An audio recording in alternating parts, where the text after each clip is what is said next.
I'm just going to say this. WrestleMania 39, Saturday. Night 1 is going to be hard to top for the superstars that have to go on tonight on WrestleMania Sunday and keep the momentum going. Keep the excitement that everyone in that stadium, in SoFi Stadium, felt. Now, I won't go into my full WrestleMania 39 review until tomorrow, after both nights of WrestleMania, after we fully understand, fully get all of the results, the entire thing. But for now, I gotta say, the atmosphere inside the stadium was electric. Everyone was on the edge of their seats for pretty much every single match. And if it didn't start that way, by the end of each match, it became like amazing to witness every single WWE fan just lose their minds. But here we go, predictions for WrestleMania Sunday. And of course, I was debating whether to do this prior to WrestleMania Saturday or whether to do this after WrestleMania Saturday, after the results we've been getting. But here we are, and here we go. The main event. Who is going to walk out with the WWE Undisputed Universal Championship? Will it be the Tribal Chief, Roman Reigns, retaining once again, and we continue to live in the era of the Tribal Chief? Or can the American Nightmare, Cody Rhodes, finish the story once and for all and finally etch the name of Rhodes into WWE's top history forever? And again, what we witnessed last night at WrestleMania Night 1 with the Usos losing the undisputed tag team titles to Kevin Owens and Sami Zayn, a fantastic main event. But it also now comes into question as to whether or not Cody Rhodes is going to walk out with the championship. Because if he does manage to finish the story, if he beats the Tribal Chief, if he pins him, or if he makes him tap out, unlikely, but it still could happen, that would be the first time in almost 3 years, over 3 years actually, that Roman Reigns is pinned. And that would completely put WWE's current world upside down, because the Bloodline would have gone from holding pretty much all the power in WWE to losing it completely after 2 nights. So with that said, I'm just going to go out and say it. I firmly believe that Cody Rhodes needs to beat Roman Reigns tonight.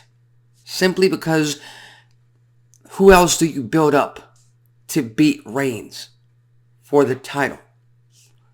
You could have Randy Orton return. He's already a made star. I don't think he's going to beat Reigns. You can have Bobby Lashley. You can build him up, build up the Hurt Business versus Bloodline. That's money. But Lashley's already a made man. He does not need this win at WrestleMania. Who else? There's little to no one else that can carry this spot. And they've been pushing Cody Rhodes ever since he made his return, not just at this year's Royal Rumble, but at last year's WrestleMania. And it's pretty much a given that at one point in his career, he will become WWE Champion. There is no doubt about that in my mind. At one point in his current run with WWE, he will win the world titles. And if that's the case, the best stage to do it, in both cases, the best stage to put Cody Rhodes over as the world champion, as the next face of the company, and the best stage to have Roman Reigns finally lose for the first time in over 3 years, is at WrestleMania. So like I said, Cody Rhodes, in my opinion, walks out the undisputed WWE Universal Champion. He finally becomes world champion. He finally makes the Rhodes name synonymous with the top title in the business. Now, with that said, if Roman Reigns retains, if his reign continues and the Tribal Chief goes into next year's WrestleMania, still the champion, still on that Bruno Sammartino-like run, I wouldn't bat an eye at it. It wouldn't bother me at all. Because Roman Reigns has just been on another level. He's just that damn good at telling stories in the ring, whether it's on the mic or if he's going one-on-one with anybody in that squared circle. So with that said, all I'm hoping is the main event delivers. It's entertaining. It tells a story. And whoever walks away, I really want it to be Cody Rhodes. But whoever walks away with the championships, I don't think WWE can lose whichever way it goes. We've got the Raw Women's Championship match.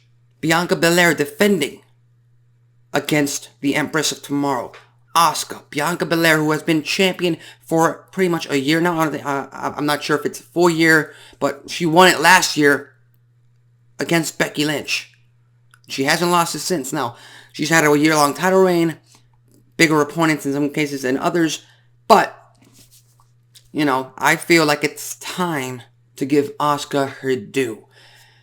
They've kind of watered her down since she pretty much made her return at the Rumble, I believe, where she pretty much returned to the character that everyone wants, a badass character that is Asuka. And then we got the build up to this match. Subpar at best, unfortunately. Like I said in the past, the Women's Championship matches heading into WrestleMania have been lacking in the build up in the storyline, which unfortunately is why the fantastic SmackDown Women's Championship match from last night at WrestleMania wasn't the actual main event. So with that said, who walks out with the Raw Women's Championship? Again, I said this on the video yesterday. I don't feel like WWE wants to change both championships at WrestleMania. They already made Rhea Ripley a SmackDown Women's Champion, which was the absolute right call. And if you had to switch one, it had to be that one. You had to give it to Rhea Ripley. You had to put her over as this monstrous nightmare of a star, because Rhea Ripley has been competing on a whole another level. So with that said, I want to go Asuka, but I feel like Bianca Belair is going to retain simply because I don't think WWE wants to change both championships at WrestleMania. So I give it to the EST, even though I firmly believe Asuka should win this, mostly because of her character work, mostly because the Raw Women's Championship division, the women's division on Raw, needs a reset. Who better than Asuka? We've got the Triple Threat Intercontinental Championship match. Now, this is going to be match of the night tonight, no doubt, folks. Triple Threat, hard-hitting. These men will go at it, no doubt about that. And the crowd in the stadium, myself included, is going to go crazy. They're going to love it. Gunther defends the Intercontinental Championship. I believe he's almost at 300 days as the champion against Drew McIntyre and against Sheamus. And there's only two possible ways to go with this. Either Gunther retains, or Sheamus pins Drew McIntyre to become Intercontinental Champion for the first time in his career, and he gets that redemption moment, kind of, just by becoming the Intercontinental Champion, that he did not get at Clash at the Castle. But again, if Sheamus becomes champion, he cannot pin Gunther. I have a feeling that's why this is a triple threat match. And like I said, you didn't change the United States Championship. Perfectly done by WWE. Austin Theory won that match. Absolute best way to go. Feel-good moment that people will have once Sheamus pins Drew McIntyre for the Intercontinental Championship at WrestleMania 39 Night 2, WrestleMania Sunday. I can't wait for that reaction. Again, like I said, I'm a fan, I'm a pundit, I'm a critic. I'm not in control. I'm not in control of creative.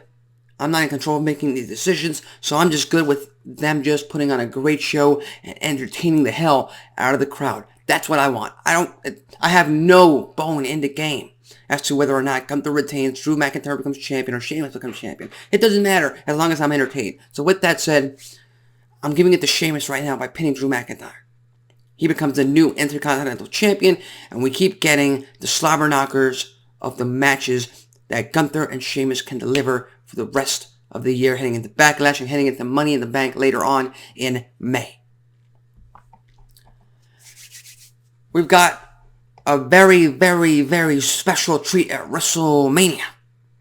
Hell in a Cell returns. And not only that, we get the old Hell in a Cell structure back. That's right, no red playground, no red box. No, we get the old school Hell in a Cell at WrestleMania when the Rated R Superstar, the Hall of Famer Edge, goes up against the Demon, Finn Balor, inside the demonic structure.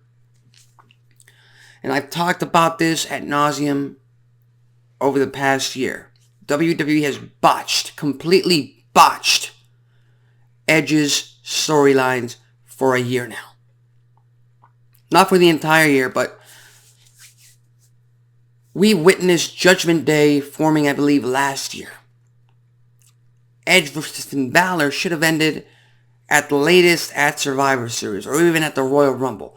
Edge's story with the Judgment Day should have ended November or January. That's it. Then you put Edge up in a dream match against someone else on the entire roster at WrestleMania, because he only has so few left. Which is part of the reason why we're getting this match inside Hell in a Cell. It's the only way to have the hardcore wrestling fan base and the casual wrestling fan base actually have some interest in this match. With all due respect to Edge and the Demon Finn Balor, they're going to put on a hell of a match. I love both wrestlers. I love both characters. But they should not have been paired up with each other at WrestleMania. Not after a year build. Especially not with this story that they've been telling us. The only way this match comes up at WrestleMania and people actually care about the story leading into this match inside Hell in a Cell is if Edge puts up his career, and if Finn Balor puts up the stable, Judgment Day. If Finn Balor loses this match, if the Demon loses inside Hell in a Cell, that is the end of Judgment Day. Judgment Day disbands. Or if Edge loses, Edge retires at WrestleMania. That is the only way, I believe, this is just my opinion, that fans would care about this match even more than they do now, which, again, just my opinion, it's just for the Hell in a Cell. But I can't wait for the entrances from Edge and from the Demon, because if the entrances from last night at WrestleMania Night 1 told us anything, we're in for a treat. So with that said, who wins this match? Again, being that it is not for any of the stipulations I just mentioned, I have to give it to the Demon. You have to really build up the mystique and the aura of that character. I know it's Hell in a Cell. I know it's WrestleMania. I know it's Edge. But Edge can handle losses. He's just that damn good of a superstar. He has that resume. He has that pedigree. He has the accolades. He can take up a loss against the Demon Finn Balor. No problem. Brock Lesnar versus Omos in the Battle of the Giants. This is pretty simple. Who walks out with the win? And as much as I want Omos to win this, because he is a younger superstar, he is the up-and-comer, Brock Lesnar walks out with the win. The Beast Incarnate walks out of WrestleMania. Not an easy win, of course. He's going to suffer. He's going to suffer a lot. Omos is going to bring up a lot of great spots. But there are going to be moments in this match. Brock Lesnar suplexing Omos. Brock Lesnar F5ing Omos. Omos manhandling the Beast Incarnate at the show of shows. But when it's all said and done, Lesnar will walk out with the win. And Omos is going to have to keep on learning in WWE. And finally, we have the Fatal 4-Way WrestleMania Showcase. Wasn't expecting much from last night's match. Completely entertaining. Got the crowd on their feet. Fantastic. This time, it's Liv Morgan and Raquel Rodriguez versus Natalya and Shotzi versus Sonya Deville and Chelsea Green versus Ronda Rousey and Shayna Baszler. I just want to mention this. It is so sad what WWE has done with the baddest woman on the planet, with Ronda Rousey. I know a lot of fans don't like her because she comes from the UFC and she didn't come up in wrestling and all that. but you can't deny her star power. I mean, 4 years ago, she was the main event of WrestleMania 35. Undoubtedly, she was the main event. She had that star power. And whoever you put her up against, the match just got elevated just with her name alone. Unfortunately, that is not the case for this Fatal 4-Way. Again, WWE has mishandled this story leading into this match. They've severely mishandled the character of Ronda Rousey. So with that said, who walks out with the win? At number 4, I got to give it to the comedic team of Sonya Deville and Chelsea Green. Again, they're entertaining. They're comedy gold, especially Chelsea Green. But they're not a real threat to any of these tag teams. Number 3, Natalya and Shotzi. Again, Natalya, she's a first ballot Hall of Famer when she retires. But again, the story dictates she has nothing to do in this match. Other than to just be a part of it. There's nothing wrong with that. She's not going to win. Number 2, here is where I kind of put some doubts in it. Because Ronda Rousey and Shayna Baszler, I want them to win just to elevate that mystique. But I feel like if they lose, it can lead to a better story down the road for these two women. So I'm going to put Ronda Rousey and Shayna Baszler at number 2. And at number 1, Liv Morgan and Raquel Rodriguez take the win home. Now, last night we got an impromptu match with Pat McAfee returning and defeating The Miz at WrestleMania. I feel like we might have the same case here at WrestleMania Sunday. Bobby Lashley might have an impromptu match. I believe there's a story going into social media that he put out an open challenge. Maybe somebody will answer it, and it'll be pretty good to see Bobby Lashley on the show of shows after the very unfortunate circumstances that has led to Lashley, the Almighty, not having a match on the actual WrestleMania card. But not only that, I fully expect L.A. Knight, the most over guy on SmackDown without a doubt on Friday, to come out, berate the crowd. The crowd's gonna love it. We're gonna have 70,000, 80,000 plus fans just yelling, yeah. And then Randy Orton comes out, returns, maybe Stone Cold. I mean, if we get a what versus yeah chant going at WrestleMania, I'm gonna lose my mind. I swear, I'm gonna lose my shit if that happens, and I'm gonna enjoy every single moment of it. So with that said, those are the predictions for WrestleMania 39 Sunday. Can't wait. Again, the atmosphere, the electric atmosphere in SoFi Stadium. Fantastic. So with that said, tune in later on tonight to WrestleMania Sunday if you're watching it from home. What else can we say? It's WrestleMania. It's the biggest show of them all. And we're finally made it to the main event. Can Cody Rhodes finish the story? Or will the Tribal Chief keep the titles in the island of relevance? So with that said, I'm Alexis Carrillo. This has been Wrestling Talk. Enjoy WrestleMania 39. Enjoy WrestleMania Sunday. And I'll see you next time.